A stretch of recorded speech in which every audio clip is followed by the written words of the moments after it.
Nasugatan ang 3 babae sa Cebu City matapos suntukin ng iisang lalaki. Ang suspect galit daw sa magaganda.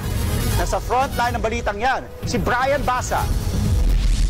Duguan ng ilong at may dugo rin ang damit ng isang babae na ito sa isang nag-viral ng post. Ayon sa uploader, sinaktan po ako ng lalaki. Dahil ang ganda-ganda ko, sinaktan niyang mukha ko na napakakinis.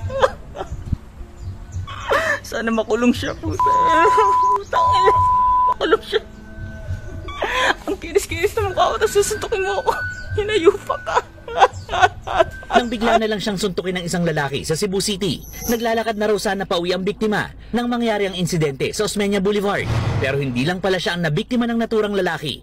Base sa investigasyon, may sinuntok rin ang suspect na 33 anyos na babae sa Hacosalem Street. Ako po yung naging second victim ng yan.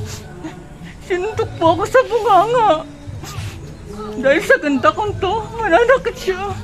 Wala siyang awa, pinagsasuntok niya ang ngipin ko. Ang sakit. Sana makulong siya.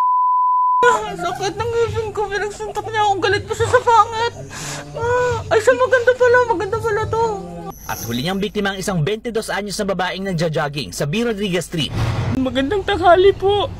Ako po yung naging pangatlong victim ng akin yun. Dumaan lang po ako dun sa may kanal. Sumuot lang ako sa kanal, nakita niya ako. Porque maganda ako, susuntukin niya ako, putang sakit ng utak ko.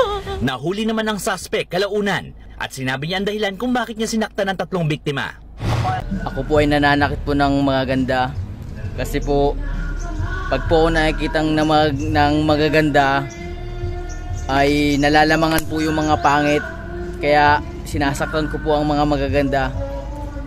Pasensya na po dun sa nasaktan kong 3 babae nung nakaraan.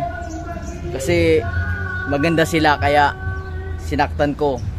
Kaya ako yung parang tagapagtanggol ng mga pangit, ang manakit ng magaganda.